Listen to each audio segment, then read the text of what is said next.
trust and faith on the leaders of the bar that this 2 days international lawyers conference will be a grand success because of your active cooperation and your active help.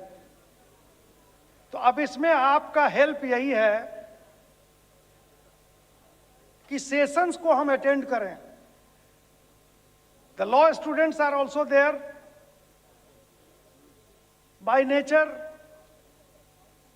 During the midst of the session, the students start going out of the halls. दिक्कत ये है कि हमारे कुछ बार leaders भी यही कर रहे हैं. The speakers, you know, the honorable judges of Supreme Court, the Chief Justices, the High Court judges, senior advocates, our foreign leaders, they have come to address us. हमारे इनविटेशन पर वो आए हैं तो हम उनको थोड़ी सी इज्जत यही दें कि उनका सेशन अटेंड करें. और ये मौका रोज तो मिलता नहीं है. साल भर तो हमको वकालत अपनी करनी ही है. 2 दिन का समय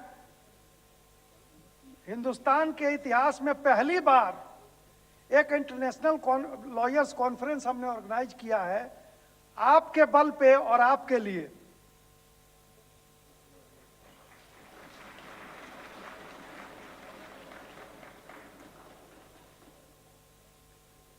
हमें यह दिखाना है और हमें यह साबित करना है कि हिंदुस्तान का वकील कितना यूनाइटेड है, कितना उसके पास धैर्य है, कितना पेशेंस है उसके पास. और हिंदुस्तान का वकील जिस ढंग से नंबर में सबसे ज्यादा है, ताकत में भी सबसे ज्यादा है. आपकी संस्था है बार councils, bar associations, bar council of India. आज आपने साबित किया कि हम बहुत ही मजबूत हैं. प्रधानमंत्री जी ने भी कह दिया कि भाई ऐसी गैदरिंग हमने नहीं देखी थी. तो ये आपकी बदौलत है. मैं आप सबों को बहुत बहुत धन्यवाद देता हूं हृदय से. अब सेशन शुरू होने वाला है. ऑनरेबल पैनलिस्ट, ऑनरेबल जजेज आ रहे हैं. मैं शर्मा जी को माइक देता हूं. Good afternoon, ladies and gentlemen. Session 4.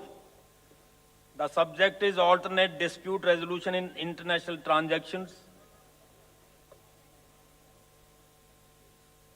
Please welcome Honorable Justice Hema Kohli, Judge Supreme Court of India. She is to be the chair of this session. Please welcome Mr. Pramod Nair, Senior Advocate. Mr. Darius J. Khambata, Senior Advocate. Mr. Rakesh Khanna, Senior Advocate. Mr. Samuel Townend, Chief-elect Bar Council of England and Wales, and Senior Advocate C.U. Singh.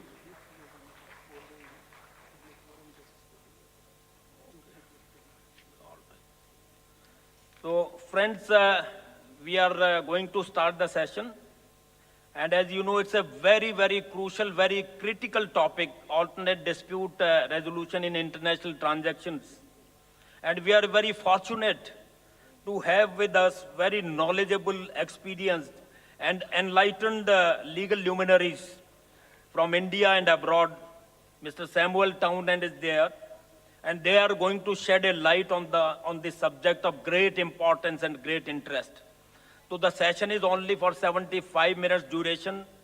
So without taking any further time for any formality, I will first request Mr. Manoj Kumar, Member Bar Council of India, to present a bouquet, shawl and memento to Honorable Justice Hema Kohli. Mr. Manoj Kumar.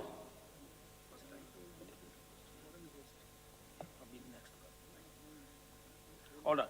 Mr. Manoj Kumar to present a bouquet, shawl, and memento to Mr. Samuel Townend, our foreign guest. He is Chief Chair-elect Bar Council of England and Wales. Manoj Kumar, please come.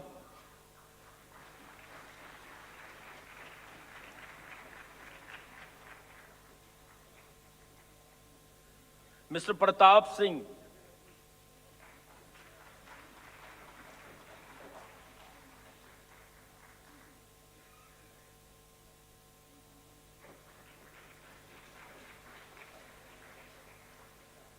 I now request Mr. Pratap Singh, Member Bar Council of India from Punjab and Haryana, to present a memento, shawl, and bouquet to Honorable Justice Hema Kohli, Judge Supreme Court of India, who is going to chair this session.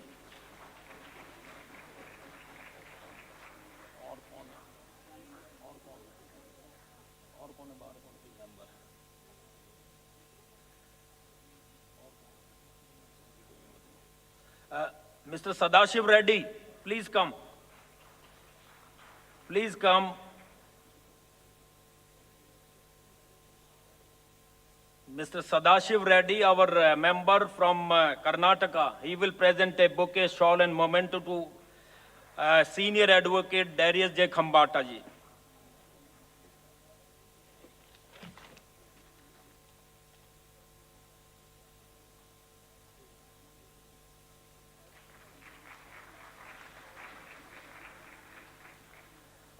Pratap Singh, please come and present a bouquet, shawl, and memento to Shri Pramod Nayak.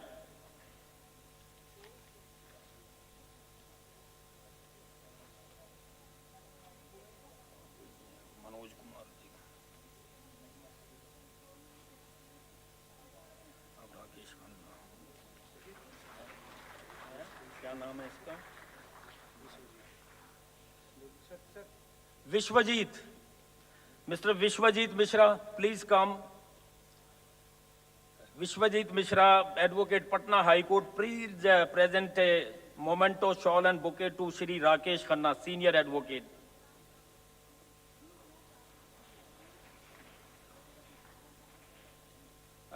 Pratap Singh, please present a memento, shawl, and bouquet to Senior Advocate Shri C.U. Singh.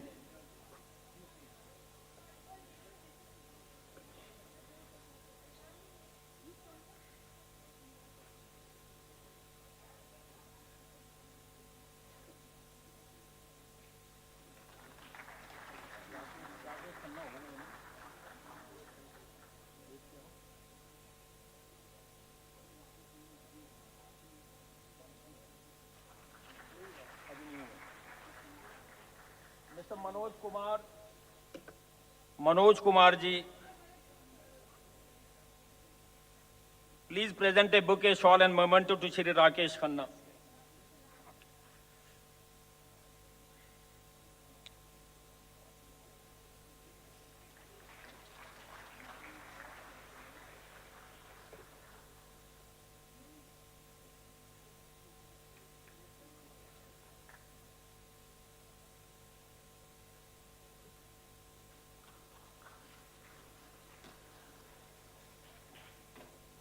And now I have the honor to request the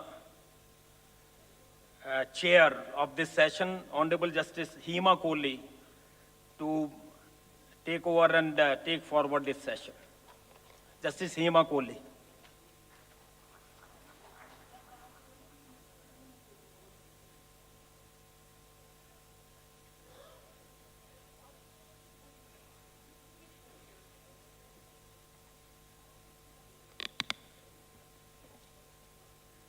Very good afternoon to all of you.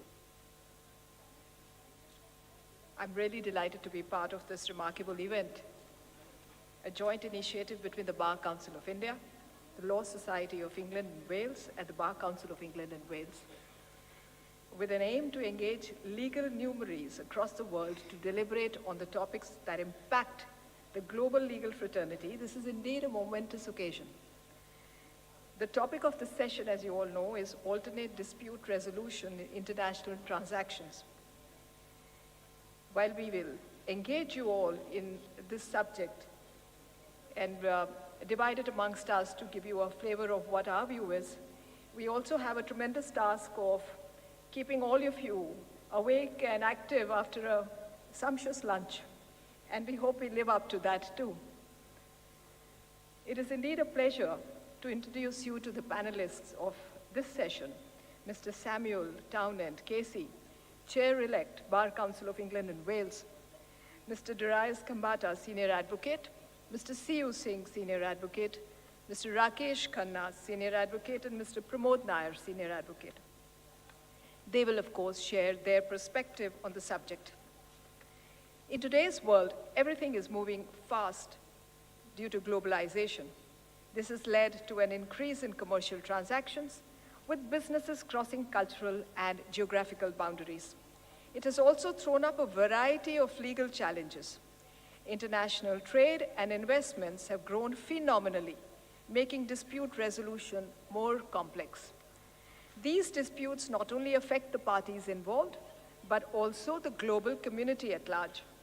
To address these challenges, ADR has emerged as a powerful tool for businesses.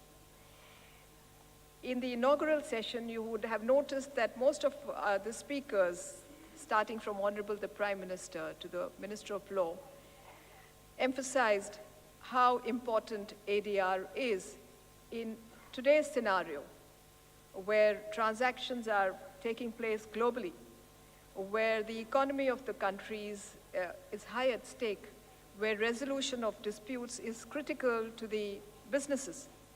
So the hallmark of ADR is flexibility, efficiency, adaptability, and making it valuable for navigating the complexities of the global trade.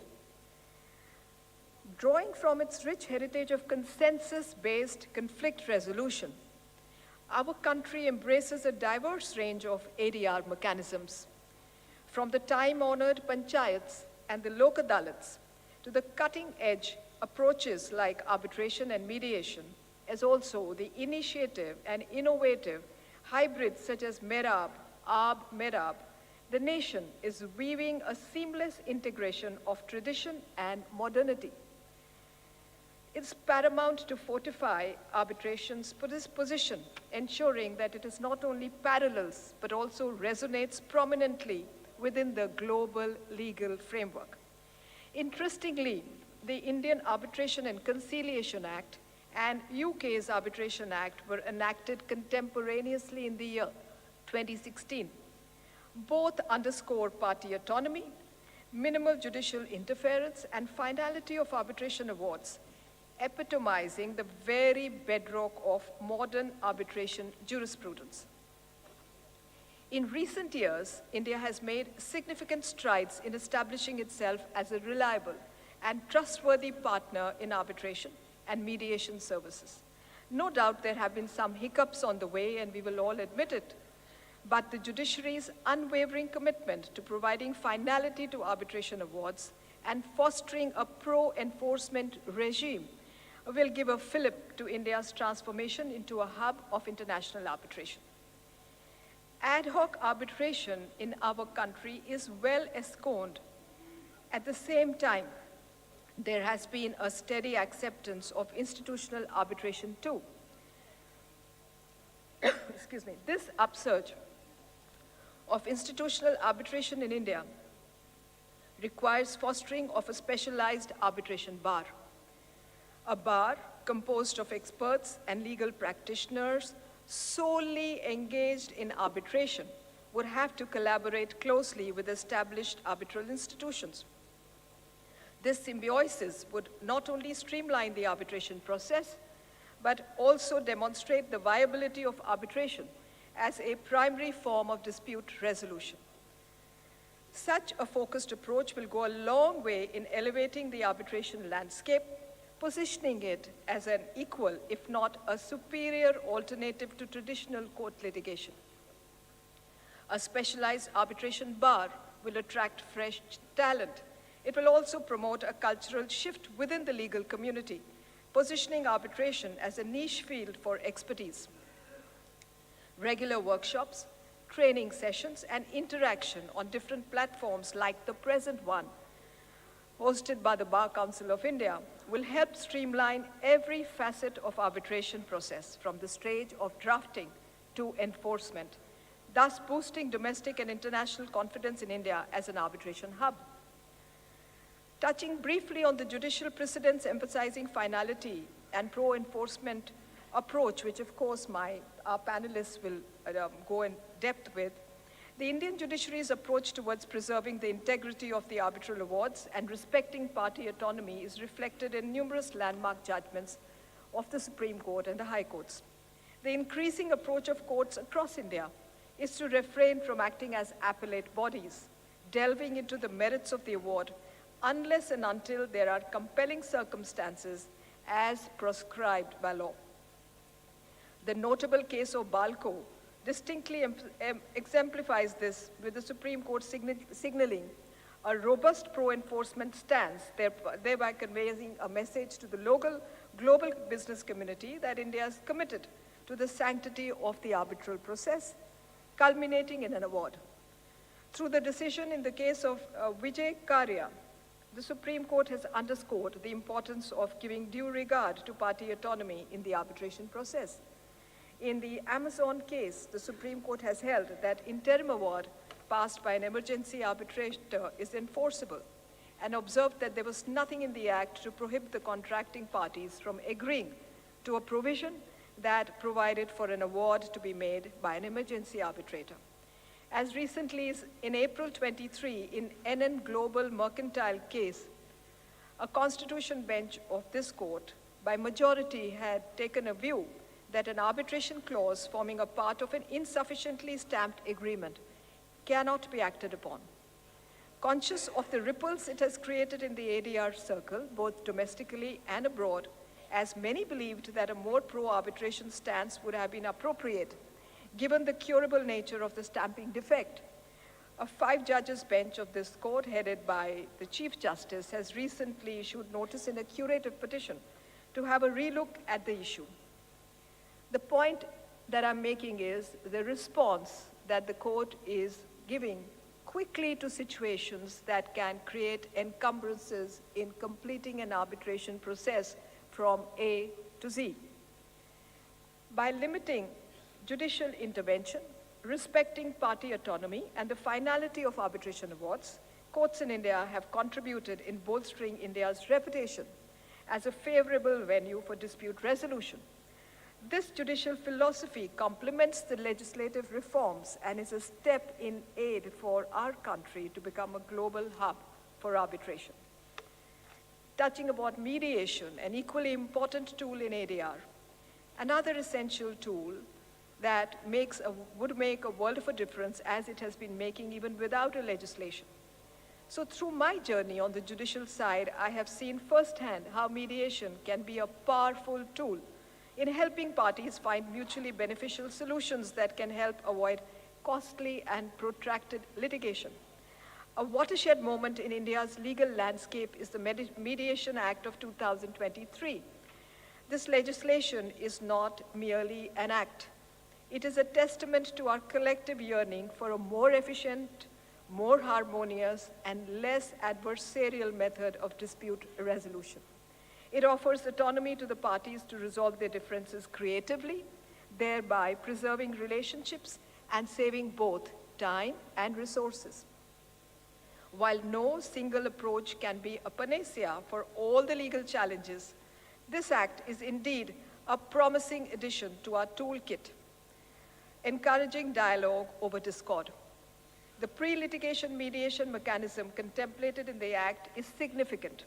It enables parties to engage in a constructive dialogue even before a dispute reaches the doors of the court. By encouraging early engagement and dialogue, the pre-litigation mediation mechanism encapsulates the progressive spirit of India's evolving legal landscape. With a forward-leaning legislative architecture, a judiciary committed to arbitration enforcement, and solid institutional underpinnings fortified by the rule of law, India is increasingly dismantling geographical boundaries through digital technology to facilitate online dispute resolution. To my mind, it is time for us to focus on harmonizing the Indian arbitration framework with global best practices. This will help consolidate its emerging stature in the international dispute resolution arena and send out a message to the global legal community and the stakeholders that we mean serious business. Now, I open the floor for my co-panelists to share their views, starting with Mr. Samuel Townend and followed by Mr. Darius Kambata, Mr. C.U. Singh, Mr. Rakesh Khanna, and Pramod Nair. Thank you.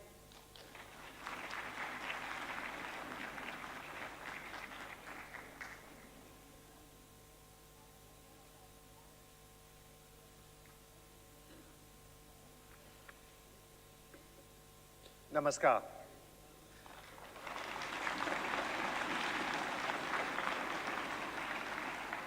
My name is Sam Townend KC. I'm Chair-elect of the Bar Council of England and Wales. Can I first of all issue some thanks, please? Firstly to the Honourable Miss Justice Hema Kohli, who leads a very distinguished panel to talk about the topic of international arbitration. I'm honoured to be sharing the panel with them today. Can I also thank the Bar Council of India for hosting this amazing event. We hosted the Bar Council of India ourselves in London in the summer and had a very productive series of sessions. Nothing, I have to say, on the scale of this event, but nevertheless, it is a great honour and a privilege to be able to return just as they came to London. So thank you also for inviting me to speak on this very important topic of alternative dispute resolution in international commercial transactions. What I hope to do is to give an international perspective from my experience and that of the Bar of England and Wales. Now, just to clear up one bit of confusion, first of all, the Bar Council, which I represent, represents nearly 18,000 specialist advocates and senior advocates, including about 2,000 King's Counsel. The British system, as you may know, is different to the Indian system in that we have a split legal profession of solicitors who tend to be more client-facing, who handle client money, on the one hand, represented by the Law Society of England and Wales, and my colleague Lubna Shuja is the president of the Law Society, who spoke in the session before this, and barristers, specialist advisors, and advocates on the other. International work is a staple for barristers in my jurisdiction. Some 13%, or £440 million sterling per year of the Bar's income, just those 18,000 lawyers, is from exporting its specialist advice and advocacy services. That is in relation both to domestic-seated, London and UK-seated international arbitration, as well as, of course, barristers going abroad to represent multinational companies in different jurisdictions.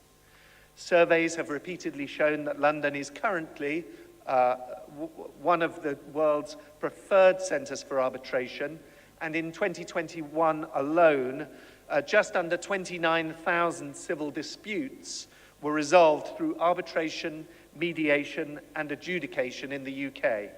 So I myself am part of this. I'm a specialist advocate in the construction and energy field, and I act both domestically and internationally. And I've personally represented parties throughout the world, including in international arbitration and dispute adjudication boards in London, Australia, Singapore, Paris, and Dubai. I've also acted as mediation advocate and mediator in the UK and abroad, including in Abu Dhabi general markets. I'm raising that not to pat myself on the back, but just to give you an example of what a fully open practice as a lawyer does indeed look like. And many of my colleagues, including those on the panel, also share that experience. And from that experience, I can tell you that working with, against, and before advocates and tribunals from differing legal backgrounds is both professionally fulfilling and culturally enriching. It adds real quality to professional life. So both as a representative of the English Bar and personally, I'm therefore delighted to be invited to speak about this topic. Arbitration in relation to disputes between international parties can be highly desirable. It allows for the agreed appointment of a neutral specialist tribunal at a neutral venue. The procedure is private and confidential. There's no washing of dirty laundry in public, as would have to be the case in our open courts systems. Importantly, it allows for flexibility of procedure and speed that may be regarded as more commercial than court-based procedures. To give one example of FIDIC contract dispute resolution processes, this is a standard form of contract in international infrastructure projects. These provide for dispute adjudication boards or arbitration boards that resolve disputes using a speedy process with clear steps in the case procedure and leading to a determination within 3 months of commencement. Multinational parties, including many of those from and with headquarters here in India, with very substantial commercial and other disputes, like and expect the flexibility, autonomy and control that international alternative dispute resolution processes allow to them. Now, I believe that India is brilliantly placed to capitalize on this, and it has many great advantages to become just as significant a center for international arbitration as any other. First, you have the ever-adaptable common law system shared with my jurisdiction, England and Wales, but it's also used in 27% of the world's 340 jurisdictions. Secondly, of course, you use English alongside other Indian languages, which is the language of 80% of the world's international commercial transactions. Thirdly, you have a cohort of excellent, experienced domestic senior advocates, as seen by the recent phenomenon of established Indian senior advocates joining London chambers to practice international arbitration and occasionally in court to complement their India-based practices. And I have in mind members of our panel here, but also Harish Salve-Kesi, Guru Banerjee, Ratan K. Singh, Sharon Jagtiani, and Amit Sibal, just to name but a few, and there are many more. Fourthly, you have a massive body of talented junior lawyers keen to be involved in international dispute resolution work and hungry to learn and experience. So in order to capitalize on these natural advantages, the jurisdiction can make it as easy as possible for international companies, both domestic and international, to resolve their disputes in India. These international companies, including many Indian companies that have a strong presence in the UK, such as Tata, are used to having complete freedom of choice as to who they have to advise them and to represent them in dispute resolution processes. It is a fact that some are put off by historic restrictions in India and choose to use London, Singapore, Hong Kong, or elsewhere as their forum for their arbitration and other dispute resolution processes. The BCI has shown great leadership in publishing rules permitting the possibility of foreign lawyers to practice in India, and also for entering the inaugural Memorandum of Understanding with my Bar Council and with the Law Society of England and Wales, which addresses how we can intensify and expand that relationship between our respective jurisdictions and the lawyers who work in them. But there is more that can be done. The Bar Council would like to see the BCI regulations loosened in one respect, so that individual foreign advocates who are not intending to establish permanently in India, but simply wish to act on a case-by-case basis, on a fly-in, fly-out basis, do not have to go through the full rigmarole of registration and the complexity, time, and cost that entails. Speaking frankly, the proposed registration process at the moment is, as drafted, is practically speaking uncommercial for individual barristers and KCs who simply wish to act in the occasional international arbitration here in India. We would wish to see, this is my bar counsel, as for Indian lawyers in London, and therefore on a fully reciprocal basis, that individual lawyers could simply fly in to act for the international or domestic party in India in non-court-based, I'm not talking about court, only ADR, non-court-based dispute resolution processes such as Indian-seated international arbitration without the need for registration. In saying this, I want to stress absolutely the Bar Council of England and Wales is not interested in competing with Indian law firms for their clients. As we do the world over, we simply want to be able to work with Indian lawyers to help them help their clients in domestic-seated international arbitrations and other alternative dispute resolution processes. As the Bar Council of India rightly says in its objects and reasons in the March 2023 draft regulations, time has come to take a call on the issue. The opening up of law practice in India to foreign lawyers in the field of practice of foreign law, diverse international legal issues in international arbitration cases would go a long way in helping the legal profession grow in India to the benefit of lawyers in India too. I respectfully agree.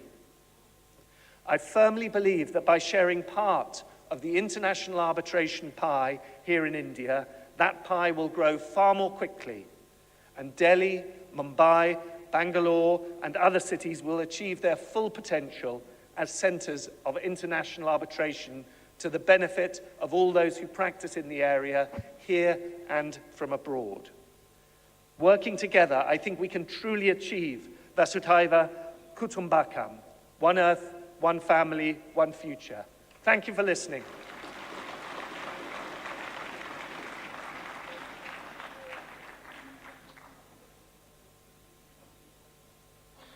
So, thank you so much, Samuel. That was wonderful. And may I request Mr. Kambata to take the floor and address us, please. Thank you.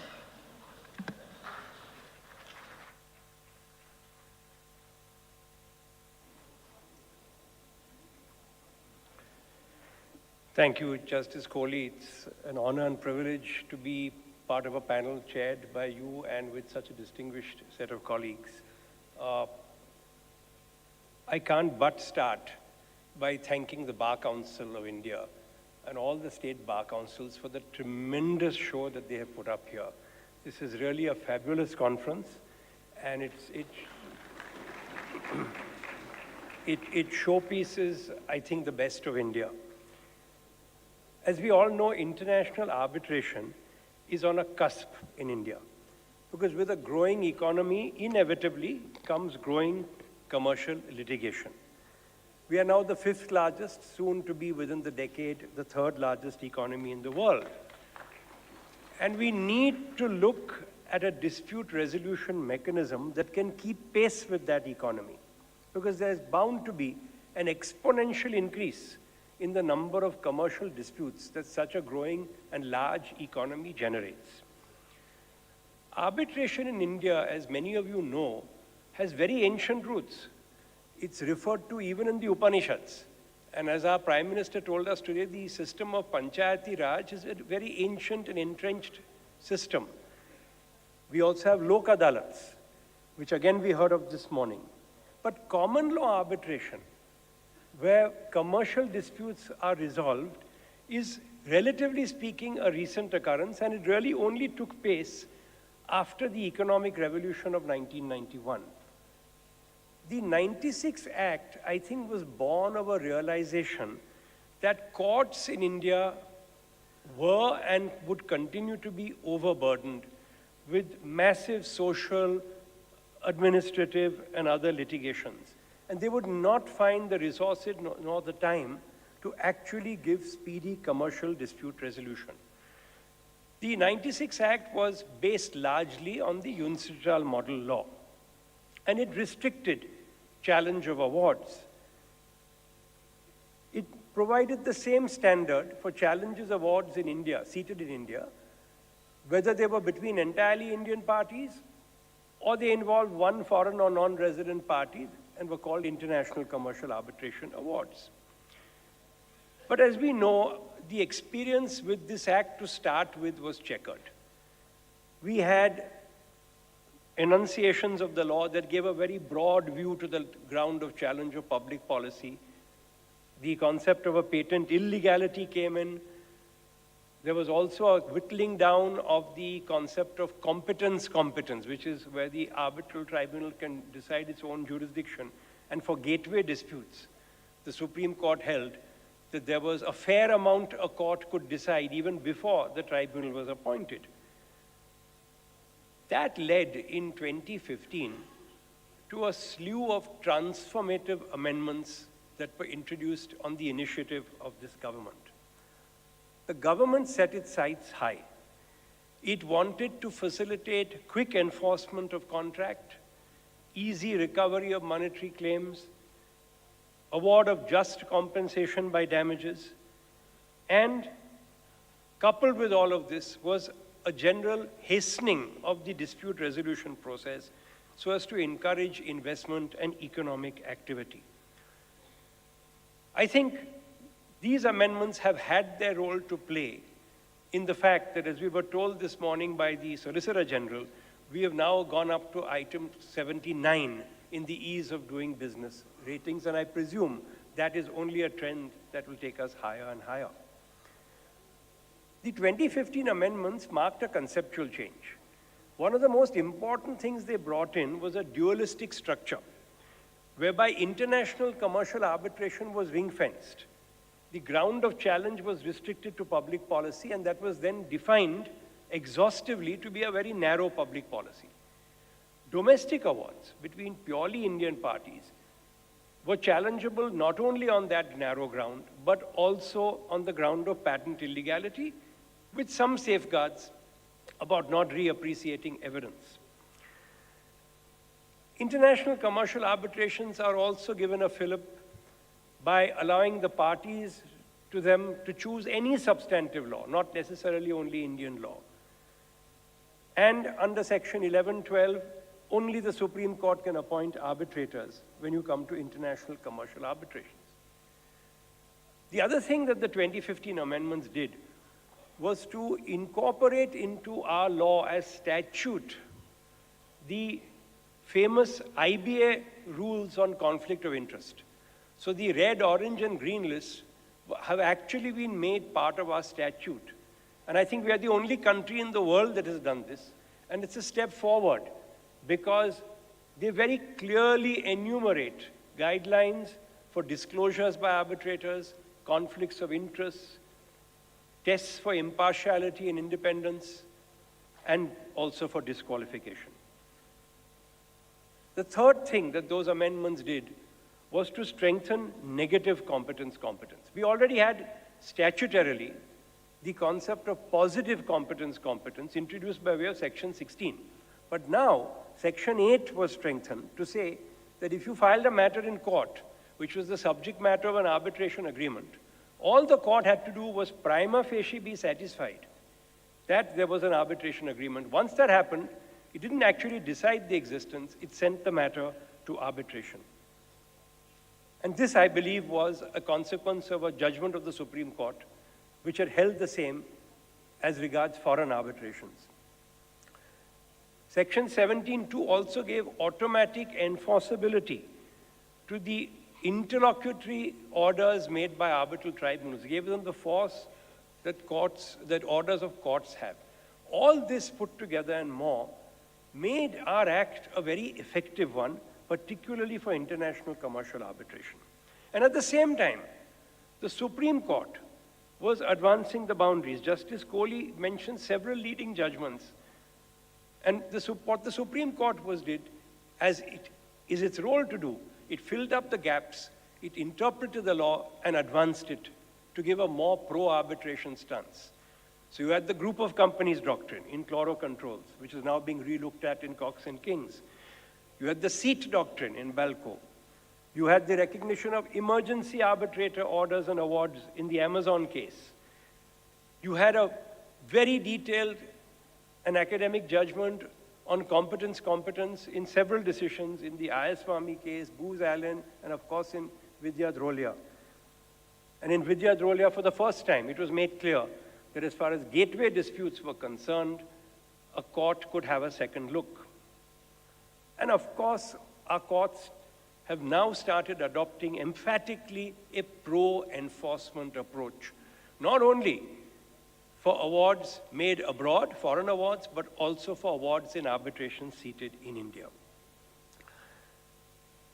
What Justice Kohli said also was very important. Our courts have become responsive, particularly the Supreme Court, to problem areas. And she gave the example, the recent example of NN Global. I think the Supreme Court particularly and certain high courts have been very conscious of the importance of arbitration as a true alternative dispute resolution, perhaps a parallel stream of resolution to our courts. It is trite that law follows business, but I believe even the reverse is true, because these innovations make India attractive as an investment destination. A swifter and fairer and predictable dispute resolution process will attract investment. But let us not be sanguine. There are miles to go before we can say that India is one of the leading international seats for international arbitration.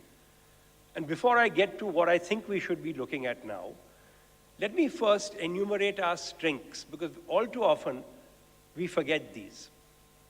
Sam Townsend had a list, but here's mine. Firstly, our common law history, with reported judgments going back over 150 years from some of the high courts, and consequently, a pool of world-class former judges and practicing counsel who can make fine arbitrators. Secondly, an innovative and independent judiciary, increasingly supportive of arbitration, and innovative with now cutting-edge judgments which flow from them. They are perhaps our greatest asset. The third is the second largest bar in the world, many of whom and all of you are skilled in trial action, evidence work, commercial law. There's increasingly good infrastructure and support. I don't only mean airports, hotels. I mean even arbitration centers. If any of you has visited the Delhi High Court arbitration center, you will be astounded at the facilities available there. Sixthly, our demographics. We have a very young and aspirational student and lawyers population with a large number of lady lawyers. There's some amazing talent out there, and we have to feed that aspiration and hunger by giving them the system to work in and to shine in. Seventh, and this is often underestimated, we have a vibrant and institutional democracy. Never undervalue the importance of this to attracting not only foreign investment, but also for investment within India. This is a linchpin, because any investor, foreign or Indian, always wants the assurance that if something goes wrong, this is a responsive system, this is a fair and transparent system, and will give him substantive legal redress. The solicitor in the morning spoke of a system that can be trusted. I agree with him. Our judiciary enjoys unparalleled trust today, and that's the way it should continue, because that's one of the strongest cards we have to attract foreign investment and to invigorate our economy and keep our growth rate going. Because as investments now stream out of China, a totalitarian system, investors are going to be much more discriminating about where this investment now goes. But we can easily squander all these advantages. And any aspiration that we become an international arbitration hub will require constant monitoring and overhauling of our environment of arbitration in India. Many countries do this. Singapore constantly looks at its arbitration law. Every few months they have meetings to see, has something gone wrong? Can we do better? Can we modify the law to nudge arbitration and to encourage it? I'm reminded of what Charles Darwin had said in his magnum opus, The Origin of Species. He told us, it is not the strongest of the species that survive, nor the most intelligent, but the most adaptable to change. And we have to be adaptable to change. The Prime Minister today told us, rightly, that today's critical problems are global problems and issues. Their solutions will require global frameworks. And he is right. Particularly with the rapid realignment of economies post-COVID and the geopolitical realignments, there is need for us now to adapt to a globalized best practice. And just as today, because of the fly-in, fly-out judgment of the Supreme Court, foreign lawyers and arbitrators are free to come and practice in India, so must our Indian lawyers be free and confident enough to practice, abroad. Now, all reform stokes insecurity. We seem to forget the insecurity of Indian industrialists in the early 1990s. It's now a forgotten chapter, no one even remembers it. But yes, for a few years, there was great insecurity that the economic reforms were going to put them out of business. But no, they were not put out of business. They grew, they expanded, they got into cutting-edge business, and today they are amongst the leading businesses of the world. Similarly, we lawyers need to evolve, and I have a bit of a list here which I'm going to quickly run through. We've now increasingly seen pro-enforcement biases in courts, no doubt, and the temptation to second-guess an award is retreating. It's not completely gone, but it's retreating. But I think we lawyers need to now evolve an ethos of not wanting to challenge every award or every order that is made. It's very easy for us to say, what difference does it make? Challenge it, let's see later. But that can't be the approach, because you're overburdening an already system which is already crushed with the burden of litigation. And perhaps imposition of realistic costs on such unmeritorious filings will help ease the burden. Secondly, arbitration centers. I mean, the physical infrastructure of centers like the Delhi High Court Center must be set up in all the major cities in India with real-time transcription, which is a real game changer in the way an arbitration proceeds. Thirdly, institutions. There are leading institutions now in India, but they must be nurtured, encouraged, and given their independence to compete not only against each other, but against foreign institutions, because there's really space for all. And competition makes the product better for the consumer. Regular monitoring of the Arbitration Act, as I've said, but with a soft touch, because heavy-handed regulation often doesn't work. It has the reverse reaction. Legal aid and third-party funding. These are areas which have not been looked at closely enough for arbitration. Third-party funding is nothing but a form of legal aid. It helps impecunious litigants with good claims to fight their claims, and it weeds out the unmeritorious claims. So, third-party funding, which has never been prohibited in India, it's been allowed from 1876 because the laws of maintenance and champery don't apply as strictly here as they do in England. But there's no regulatory matrix that governs it, and there are many requirements, disclosure, control, etc., which require a regulatory matrix. The other area which needs looking at is a change of approach in arbitrators. There is, I believe, a due process paranoia in most arbitral tribunals, which is unjustified, because as you know, allowing lawyers latitude is never a good idea. Lengthy cross-examination and arguments don't make for a fairer process.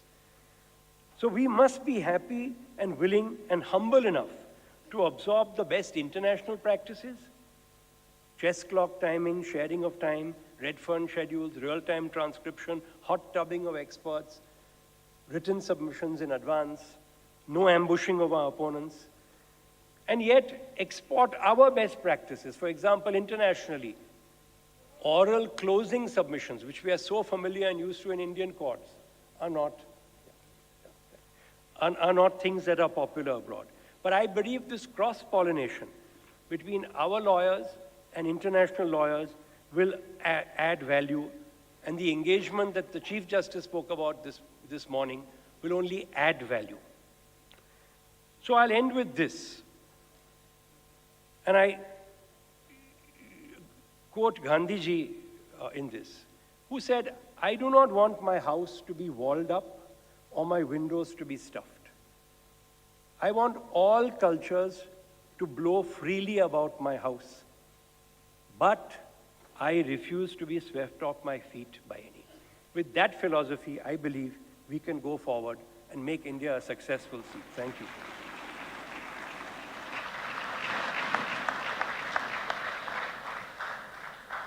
Thank you, Mr. Kambata.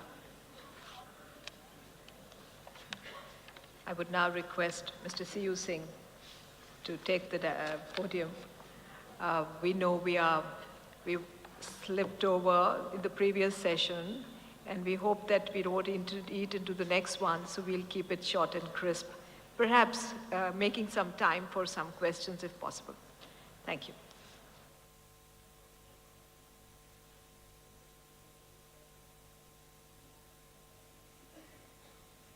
Thank you, Justice Kohli. Thank you to the Bar Council of India for organizing this amazing convention. Because of the time availability, I'm going to model my short talk on the shortest will ever made, which said, "Being of sound mind and body, I've spent it all." Basically, Darius and I had a word, so I said I would confine myself to the recognition and enforcement of foreign awards in India, as he was covering a much wider swathe. Now, we had, as he sort of hinted at, we had two lost decades from 1996 to 2015, when despite the very meaningful intention behind the 1996 Act, it didn't really translate into quick results and outcomes when it came to enforcement of foreign awards, because the standards that tended to be applied were similar to those applied almost in appellate jurisdictions in India, not just with domestic awards, but in general appeals.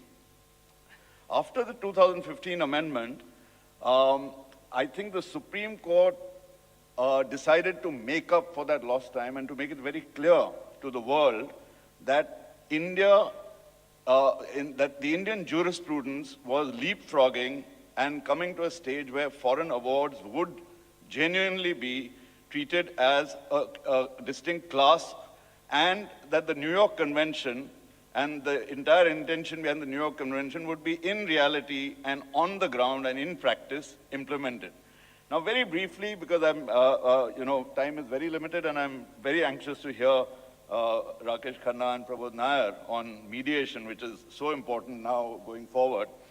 What the Supreme Court has done in a few landmark judgments, and I'll just very quickly highlight them, is that they have made it clear that the grounds for challenging foreign awards are going to be strictly confined to Section 48(1) and 48(2).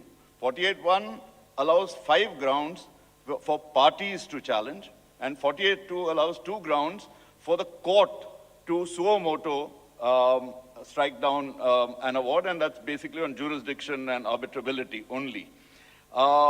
So in Vijay Karya in 2020, in February 2020, the Supreme Court, and fortunately the judgments I'm referring to, practically all of them are 3-judge bench judgments. As you know, when 2-judge benches disagree with each other, they get referred to 3 judges, and these are all 3-judge bench judgments, so they are more or less impervious to, they're not likely to be overturned in a hurry.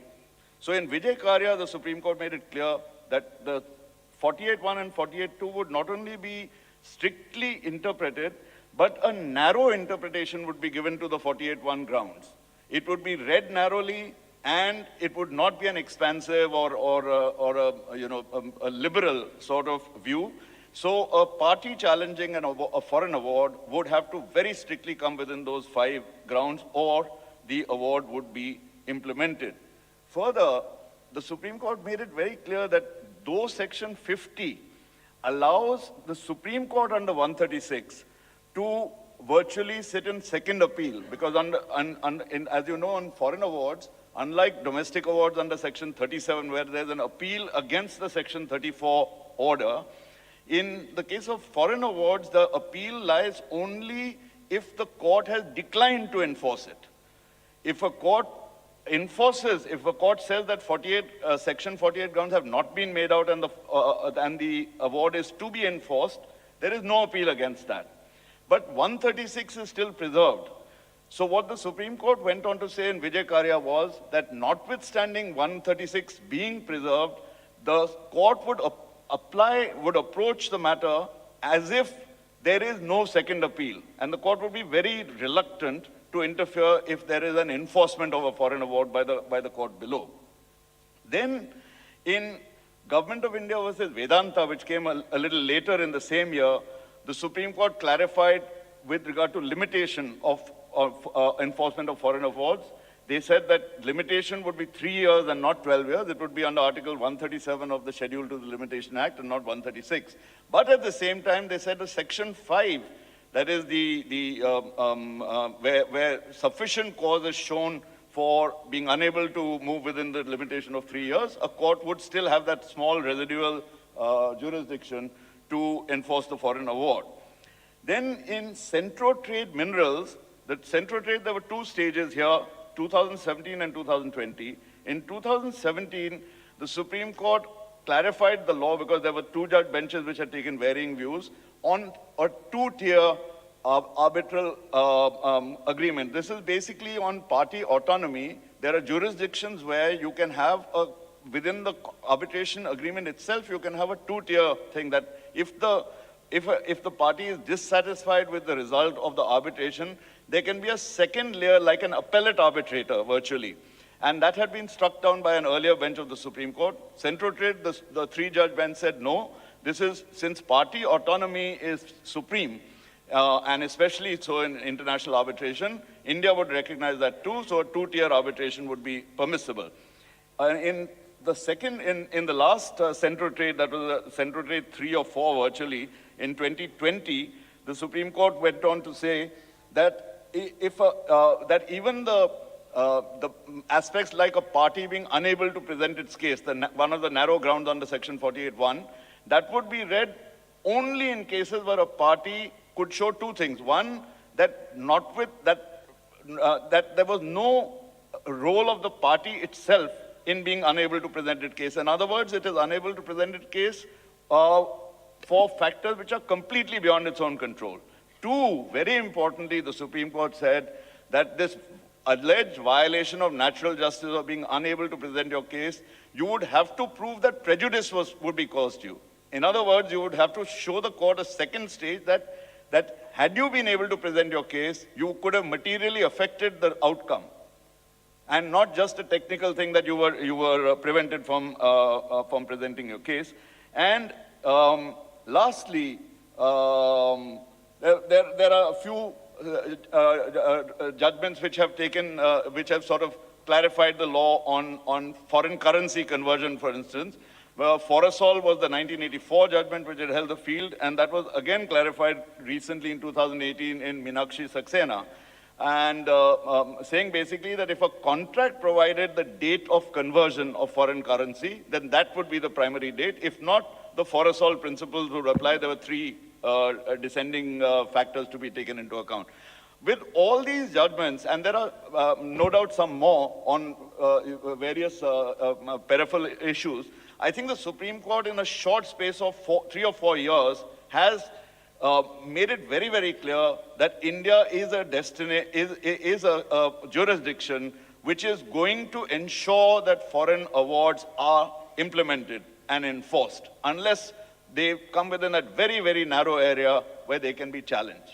Thank you very much.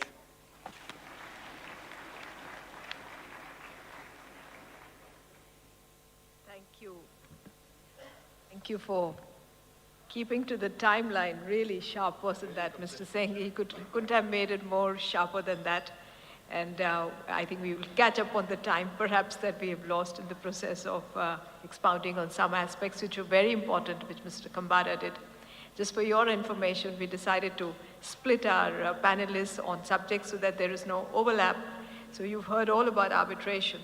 And now comes mediation, with just Mr. Khanna taking over the podium and telling us about his perspective of mediation, followed by Mr. Pramod Nair, of course. Thank you.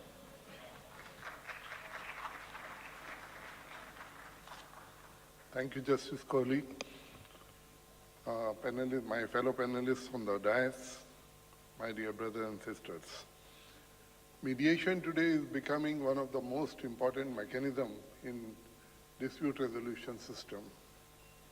I would like to begin by quoting Justice Louis T. Brandeis of the Supreme Court of USA, who in 1912 said, "The old idea of good bargain was the transaction in which one man got better of another.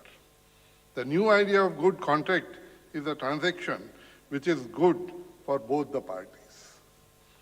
I believe that sentiment truly and appositely echoes the ethos of modern dispute resolution and the commercial transactions today. Pro tanto, it would be germane to note that Archibald Cox in the 31st Solicitor General of USA believed that through centuries, men of law have been persistently concerned with the resolution of dispute in ways that enable the society to achieve its goals with the minimum force and maximum of reasons. And I earnestly am of the resolute opinion that proper implementation of mediation, both domestically and internationally, has always been an elusive answer. From time immemorial, the importance of mediation and reconciliation has been recognized by Indian society. Various texts like Kautilya's Arthashastra, Valmiki's Ramayana have spoken about the effectiveness of the dispute resolution process through mediation. The efforts made by Lord Krishna to resolve the dispute between the Pandavas and Kauravas through various negotiation techniques also finds mention in the epic of Mahabharata. Notably, it was this failure of Lord Krishna endeavor that led to legendary war between Pandavas and Kauravas. Furthermore, the dispute resolution carried out by Panch Parmeshwars through mediation and negotiation has also been recorded as potent method for bringing an end to the conflicts in India. It is only upon the failure of mediation and negotiation that Panchas proceeded to adjudicate the matters. In the year 1999, in India, we introduced Section 89 in our Civil Procedure Code, thereby formally adopting mediation as one of the alternate dispute resolution mechanisms. And very recently, in August this year, we promulgated our very own Mediation Act, which also defines and deals with the international mediations. This further evinces India's commitment to amicably resolve disputes through the mechanism of mediation.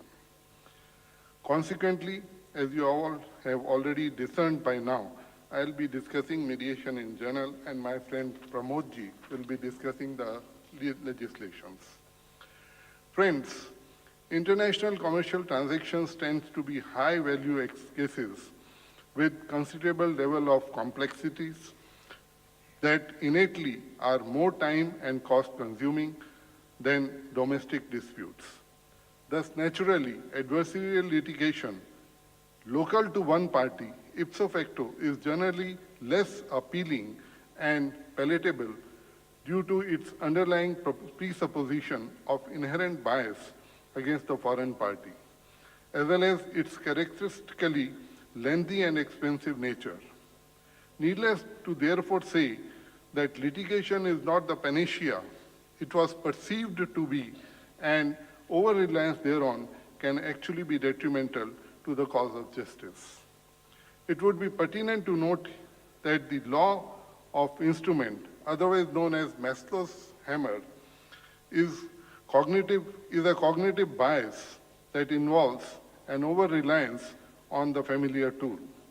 As Abraham Maslow said in 1966, and I quote him, "I suppose it is tempting, if the only tool you have is a hammer, to treat everything as if it were a nail. It is therefore critical to understand that resorting to the litigation at every instance is not apposite, and the same may not always yield the peaceful quietus to the discord at hand, for in the prudent words of Dorothy Thomas, peace is not the absence of conflict, but the presence of creative alternative for responding to the conflict." Similarly, despite arbitration indubitably being the most preferred alternative for resolving the international commercial disputes today, due to the huge degree of autonomy and flexibility it facilitates over the court's administered litigation, it is also plagued with similar concern of exorbitant costs, slow progress, and placing exaggerated emphasis on the form over the substance, all while still being very much adversarial in nature. Besides, enforcement still remains a major challenge. At REM, lawyers must embrace the reality that the officers of the court and the social engineers of their communities, their raison d'etre cannot be defined by litigation or arbitration alone. To that effect, Abraham Lincoln had aptly declared, and I quote, "Discourage litigation, persuade your neighbors to compromise whenever you can. Point out to them how the nominal winner is often a real loser in fees and expenses and waste of time. A peacemaker, the lawyer, has a superior opportunity of being a good man. There will still be business enough." Even the great Mahatma Gandhi, our father of nation, in his famously titled Story of My Experiments with Truth, has sagaciously stated, and I quote, "I realize that the true function of a lawyer is to unite parties riven asunder. The lesson was indelibly burned into me that the large part of my time during the 20 years of my practice as a lawyer was occupied by bringing about private compromises of cases. I lost nothing thereby, not even of money, certainly not my soul." It is this ambivalent and vacillating landscape that we may now again prudently reminisce, reconnect, and resonate with the saying that an ounce of mediation is worth a pound of arbitration and ton of litigation. Friends, mediation is the only non-adjudicatory, voluntary, party-centered and structured negotiation process where the neutral third party, that's a mediator, assists the feuding parties in amicably resolving their disputes by using specialized communication and negotiation skills and techniques to help them realize what they want and why, what they will give to get it, what they think the other side wants and why, what they think the other side will give to get it, and the risk to themselves and the other side of not reaching the settlement, which greatly increases the chances of a successful settlement and permanent resolution of entire dispute. As already endeavored earlier, the parties participating in adversarial disputes resolution process necessarily have to partake in lengthy, costly, complicated, and time-consuming process that includes exchanging of pleadings, framing of issues, reading of documentary and oral evidence, lengthy cross-examination of witnesses, advancing arguments, and then finally adjudicating the dispute, at the end of which the party is normally the winner and the other one is the loser. On the other hand, the value of mediation as an effective tool for the dispute resolution can be clearly evinced from the wide array of unique features clustered in its rubric. The features include severability, flexibility, party participation, consensus, self-reflection, preservation of the ongoing relationship and or peaceful termination of relationship, etc. Further, it fosters the peaceable and healthier interpersonal interactions in the long term, thereby preempting the cause of conflict in the society. Although it would therefore seem that nothing prevents mediation from cementing its place as a premier alternative dispute resolution process for the resolution of disputes, amend the international transaction. The lack of popularity, ratified international legislative framework, such as that of international commercial arbitration, severely seems to limit the same. The parties to such disputes want to assume that once they achieve the settlement of their conflict, it ought to be easily enforced. Otherwise, they would be paradoxically find themselves back in the same position as they started out with, substantiating the well-known psychological pattern known as the prisoner's dilemma. Although international efforts like 2008 EU directives on mediation and Singapore Convention make significant strides towards the satiating such concerns, they still lack popular support and ratification of the member countries.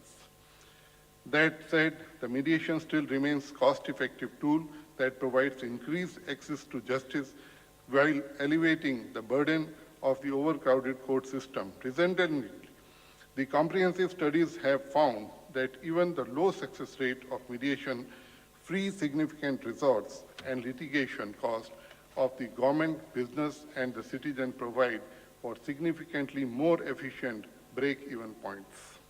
In conclusion, I believe that it is time for all stakeholders of our justice delivery system to proactively promote the mediation in new as well as the pending disputes, and also to ratify international legislative framework so as to make mediation as the last vogue as arbitration and litigation in the sphere of international commercial transactions. For the Victor Hugo has famously said, "Nothing is more powerful than an idea whose time has come." I further firmly believe that propelling the mediation as a mainstream dispute resolution mechanism, both domestically and internationally, has now become desideratum, and this may in turn hold the key of offering the greater access to speedy and better quality of justice to a larger section of global gentry in today's age of globalization. Thank you very much.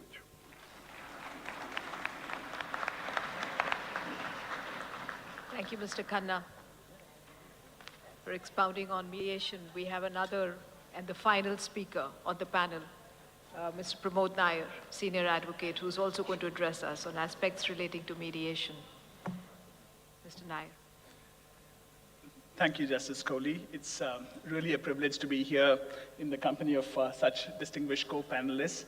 And my thanks to the Bar Council of India and the various bar councils who've turned up to make this such a spectacular conference.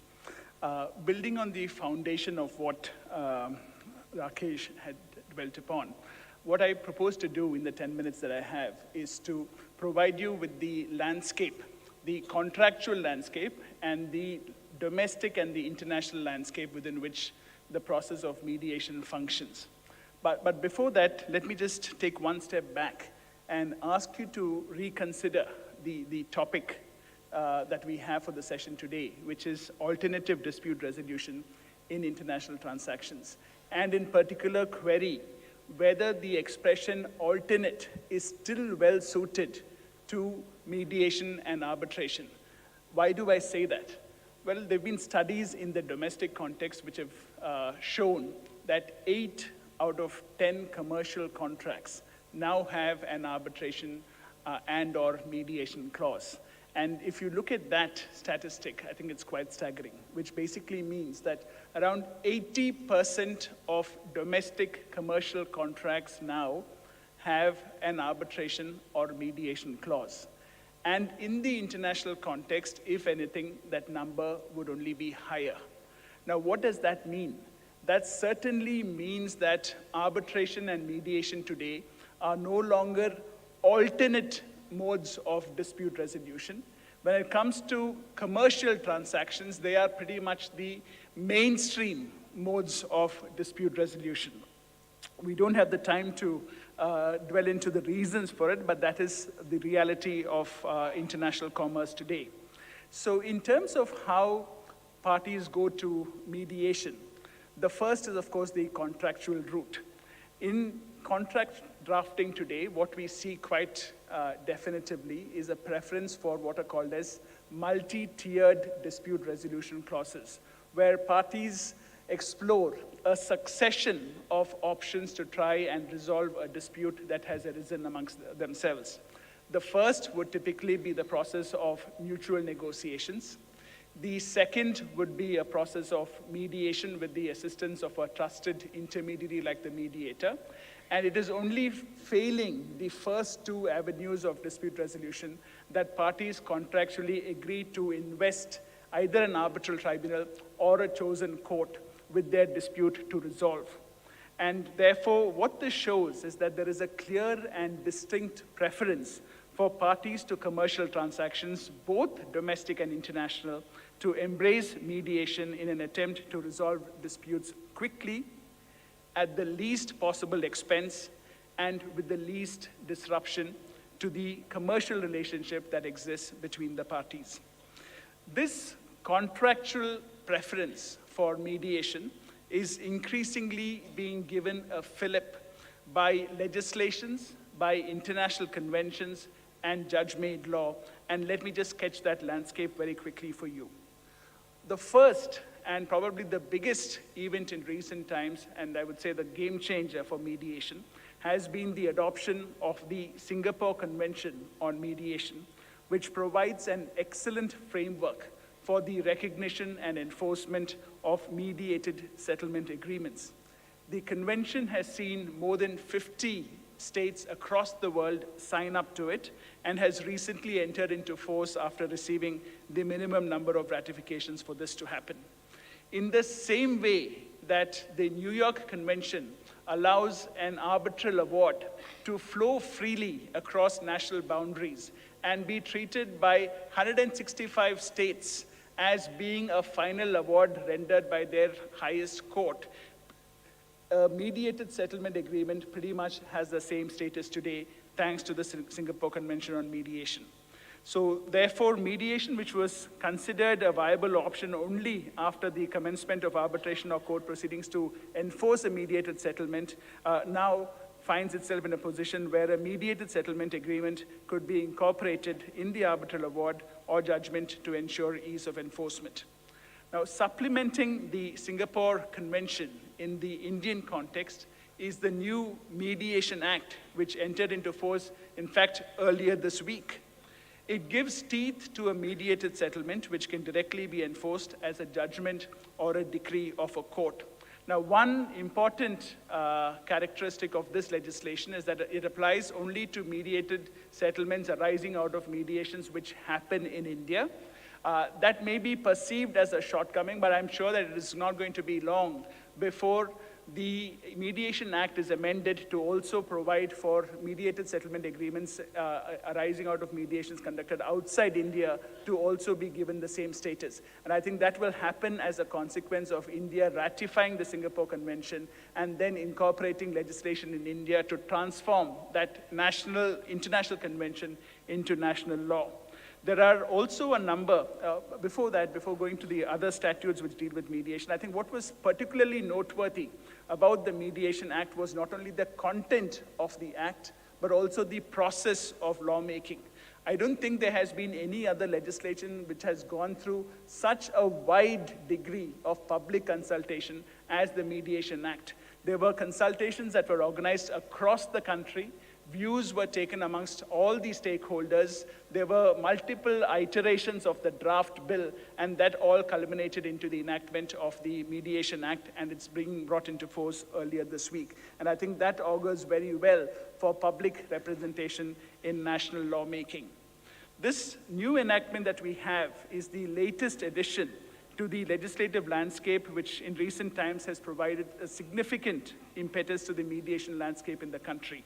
The Companies Act, as many of you will know, encourages the use of mediation to resolve corporate disputes. The Consumer Protection Act encourages the use of mediation to resolve consumer disputes. And I think one of the most significant changes that was brought about in recent times was that brought about by the Commercial Courts Act of 2015, in which recourse to mediation is almost always a condition precedent for the filing of a commercial suit. And that has been given even greater teeth by judicial decision-making. A recent judgment of the Supreme Court, which I'm sure many of you will be familiar with, held that when parties leapfrog the mediation process and take a commercial dispute straight away to courts, then the courts are duty-bound to reject the plaint and dismiss the suit because of failure to take recourse to mandatory mediation. And I think that augurs very well for the future of the mediation process in the country. So to conclude, I think it's clear that Indian businesses and foreign businesses will certainly benefit from the fact that mediation has come of age in the Indian context. Businesses will get quick and practical solutions through the mediation process. The burden on courts will also be reduced, and I think that has particular resonance in a country like India, where the current backlog of cases is around 47 million cases across various courts. And we can see green shoots of that change already happening. Darius made reference to the Ease of Doing Business Index. In 2014, India was ranked number 142 in the World Bank's Ease of Doing Business Index. 5 years later, in 2019, it leapfrogged to 63 in terms of ease of doing business. And I'm sure when the next set of rankings are prepared in 2024, India would do much better than that. So to conclude, I think this underscores the importance of effective dispute resolution for national progress, and amongst all the options available, the role of ADR in particular is likely to be the most significant going forward. Thank you. Thank you, Mr. Nayak. Now, before I call Mr. Manoj Kumar to propose the vote of thanks, I would request Mr. Rajesh Shukla, Vice Chairman, Jharkhand State Bar Council. He is very keen to present a bouquet to our foreign guest, Mr. Samuel Townend. Mr. Shukla.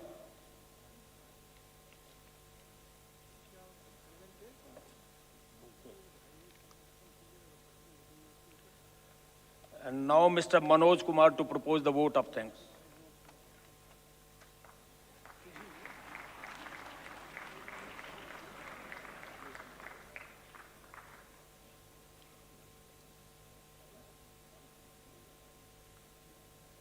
Dignitaries on and off the dais, and my dear friends, with this, we are coming to the conclusion of an enlightening session on alternate dispute resolution in international transactions. On behalf of the Bar Council of India and all present here, I extend a warm gratitude to Honorable Mrs. Justice Hima Kohli, who chaired the session. Thank you very much, Madam. I also extend warm gratitude to Mr. Samuel Townend, who is the Chair-elect of Bar Council of England and Wales, who has come all the way to grace our program. Thank you very much, sir. Thank you. I'm also thankful to the senior advocates, Mr. Darius Kambate, Mr. C.U. Singh, Mr. Rakesh Khanna, and Mr. Pramod Nair, who had presented their views on the subject. Thank you very much, sirs. Lastly, I thank each and every one of you who are present here. Thank you. Thank you very much.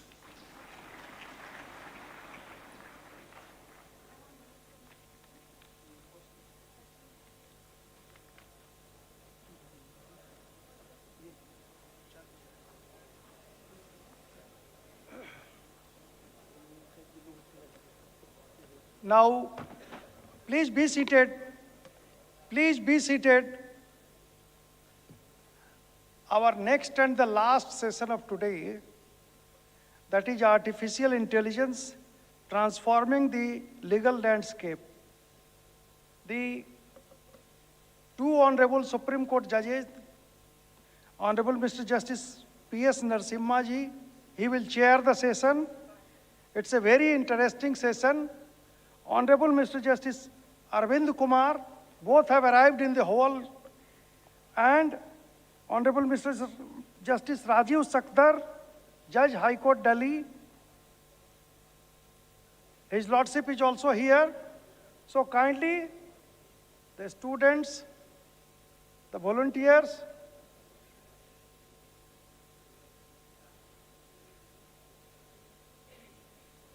this session on artificial intelligence, we are going to invite the Honorable Chair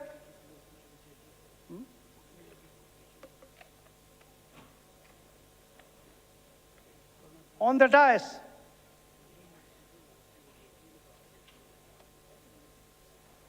What is this?